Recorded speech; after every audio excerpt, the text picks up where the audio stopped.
পুরুষ মানুষ পুত্র কন্যার পিতামাতার শোক ছাড়া যদি কান্নাকাটি করে অন্য কোনো কারণে, মায়ের খেয়েও যদি কান্নাকাটি করে, তাহলেও মানুষ পরিতাপের হাসি হাসে, আফসোস করে, টিস করে। এটা কি ব্যাটা হইলো নাকি? এখন এই যে সৈয়দপুরের সাবেক ডিসি আশরাফুদ্দিন, আল্লাহ জানে কি যোগ্যতায় এই চিজকে কেন, মানে এরকম ব্যক্তিত্ব সম্পন্ন মানুষ কেমনে ডিসি হলো। দেখেন তার যে ঘটনাটা, নারী সংক্রান্ত কেলেঙ্কারি, এই কেলেঙ্কারিতে বহু কিছু তর্ক বিতর্ক আছে, কোন পক্ষের দোষ কোন পক্ষের ত্রুটি, আসলে এক হাতে তালি বাজে না। আমাদের যেটুকু রিয়েলাইজেশন, আমরা দুই পক্ষের বক্তব্যই শুনেছি। সবশেষ যে নারী, সেই নারীর টোটাল বক্তব্যটা শুনেছি। সেই নারীর বক্তব্য শুনলে মনে হবে টোটাল দোষটা হচ্ছে আশরাফুদ্দিনের, এবং তাকে নির্যাতন করেছে, এই করেছে, সেই করেছে, প্রতারণা করেছে, বিয়ে করতে গিয়ে বিয়ে করে নাই, 3 মাস 6 মাস 1 বছর, এক এক সময় নেয়।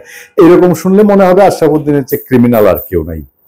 আবার আশরাফুদ্দিনের বক্তব্য শুনেন যদি, তিনি তার পরিবার আছে, স্ত্রী আছে, সন্তান আছে, তিনি ভালোবাসায় ভরিয়ে দিয়েছেন তার নিকটাত্মীয়াকে, এবং তিনি এখনো কাঁদেন, ফেক করে কাঁদেন। এবং এই কান্নার যে ভিডিওটি আমরা দেখছিলাম আর যেই দেখে সেই বলে যে এইটা কি, এই একজন ডিসি এরকম করে কেন, এটা কি কোনো কথা হইলো?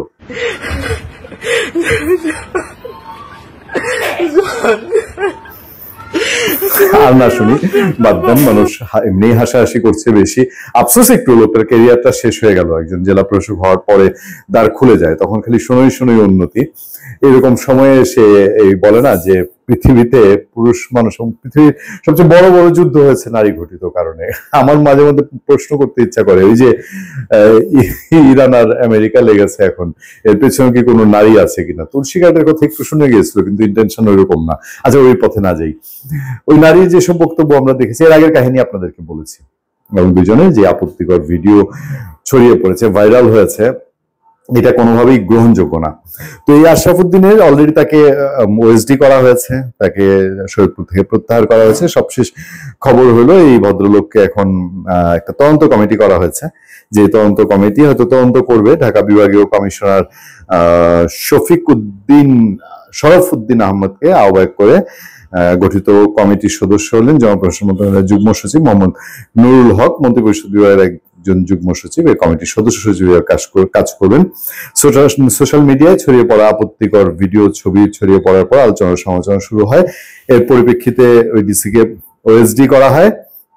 এ হচ্ছে সবশেষ খবর। কিন্তু আমরা যেটা বুঝতে পারছি সেটা হলো, এখানে দুই পক্ষেরই ইনভলভমেন্ট ছিল সেরকমই।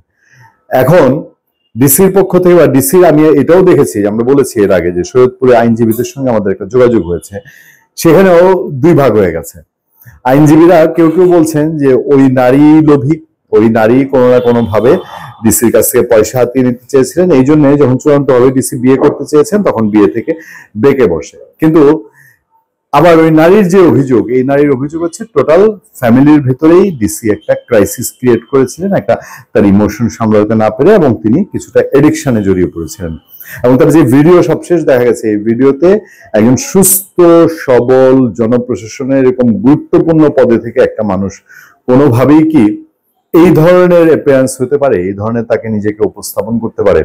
এটা আসলে একেবারে যদি ওই নারী আর তার মধ্যেও হয়, তাহলে এটা একটু খটকার। এবং কোনো না কোনো ভাবে অবশ্যই জেলা প্রশাসক আশরাফুদ্দিন সে কোনো অংশে কম দায়ী না।